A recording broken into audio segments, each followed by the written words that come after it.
The Scott Adams Memorial Skate Park is located inside Cloud Park and was constructed in 2005. You see, after years of deliberation, fundraisers, and contiguous debate, the skate park we finally got is small, but it has heart and a timeless design that was created from community input.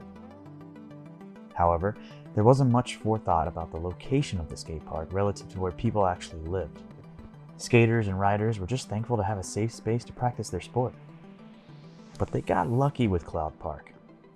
It's located in the neighborhood of Sevier Terrace and is easily accessible from downtown.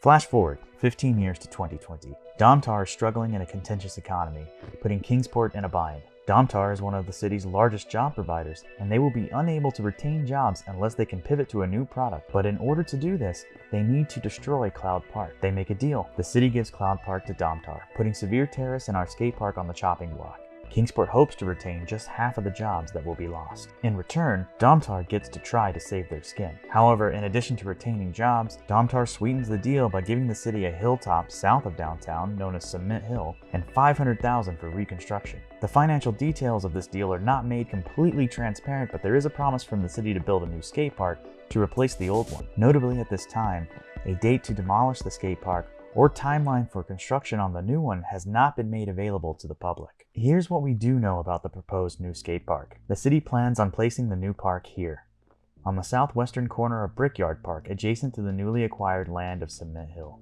The size of the new park is constricted by budget restrictions, but it clocks in at approximately 10,000 square feet, the same size as our current park.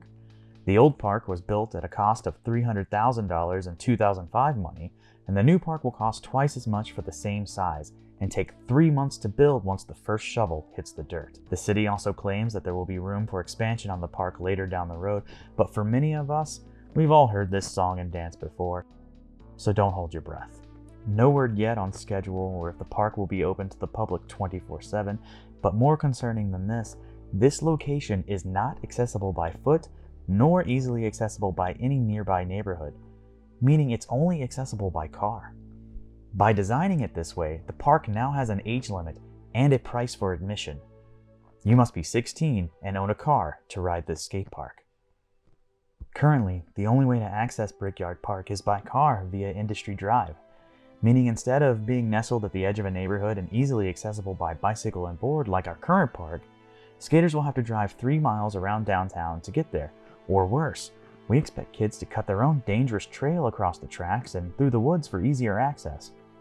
The irony of this situation isn't lost on those who remember the story of Scott Adams, who was killed in a pedestrian car accident.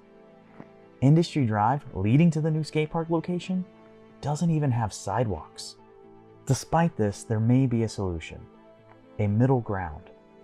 Let's move the new park to the northwestern corner of Brickyard. Here, it'll be closer to Centennial Park, Main Street, and downtown. And let's also add a safe access point across the train tracks. The city already plans to build a bridge over the tracks here, so that's a good start. This location is not only more accessible by skateboard and on foot, but would also encourage foot traffic downtown, something local businesses would surely appreciate in these trying times.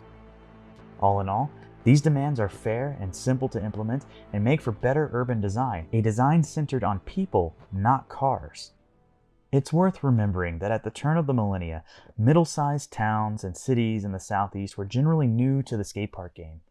The X Games were exposing a whole new generation to action sports, and city governments were scratching their heads struggling to understand where these new sports fit in and whether there was justification to devote city funds to their construction.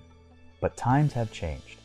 Nowadays, every town has skate parks. They are as common as baseball fields, tennis courts, or football fields. There isn't anything special about a city holding design meetings for a new ramp park. It's become commonplace, as it should be. And so we all know that skate parks should be held in the same regard as other tax-funded public spaces, with safety and equitable access being primary concerns. So let's continue to hold our expectations high. Implementing modern design approaches and proper urban design philosophies, let's make a better skate park for people, and if we can't do that, let's hold on to the better skate park we already have.